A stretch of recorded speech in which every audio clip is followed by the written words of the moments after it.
தமிழ் சினிமாவின் மெதுவாக புகழ்பெற்ற நடிகர்களில் ஒருவரான Vijay Sethupathi Bigg Boss season 8 இன் புதிய தொகுப்பாளராக அறிவிக்கப்பட்டுள்ளார். தமிழ் சினிமாவில் தனது பல்துறை திறனாலும் தனித்துவமான நடிப்புகளாலும் பரவலாக பரிசீலிக்கப்பட்ட விஜய் சேதுபதி தற்போது பிக் பாஸ் போன்ற ஒரு பிரபலமான ரியாலிட்டி ஷோவின் முகவராக தேர்வு செய்யப்பட்டுள்ளார். விஜய் சேதுபதி தனது திரைப்பட உலகில் எப்போதும் புதுமையான பாத்திரங்களை உருவாக்கும் கலைஞராக மதிக்கப்படுகிறார். நடுவுல கொஞ்சம் பக்கத்த காணும், 96 பீட்சா மற்றும் தர்மதுரை, நானும் ரவுடி தான், கவன் காதலும் கடந்து போகும் போன்ற வெற்றிகரமான திரைப்படங்கள் அவரது திறமையை வெளிப்படுத்தியவை.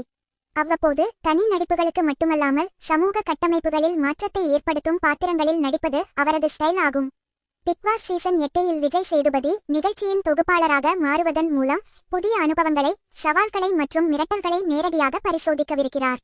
அவரது ஆளுமை, மனமார்ந்த அணுகுமுறை மற்றும் புதுமுறை நிகழ்ச்சியின் தனித்துவத்தை மேலும் வளர்த்திட உதவும் என்று நம்பப்படுகிறது. இந்த சீசனில் விஜய் சேதுபதி அவருடைய தனித்துவமான நகைச்சுவை, நேர்மையான கருத்துகள் மற்றும் அருமையான நிகழ்ச்சி ஒழுங்குமுறையால் நிகழ்ச்சியின் இனம் மற்றும் சாகசத்தை புதிதாக உருவாக்குவார். நிகழ்ச்சியின் அனைத்து நிகழ்வுகளும் அவரின் தலைமையிலான புதிய பரிமாணத்தை உணர்த்தும் வகையில் இருக்கும். அவரின் புதிய வேடத்தில் விஜய் சேதுபதி எப்படி நிகழ்ச்சியின் ஒளியோடாக மாறுகிறார் என்பதை காத்திருக்கும் ரசிகர்கள் அவரது சிறந்த செயல்பாடுகளை எதிர்பார்க்கிறார்கள். பிக் பாஸ் சீசன் 8 விஜய் சேதுபதியின் தனிச்சிறப்பு, அறிவியல் மற்றும் சுவாரஸ்யம் கலந்த ஒரு பரபரப்பான சூழலை உருவாக்கும் என்பதில் சந்தேகம் இல்லை.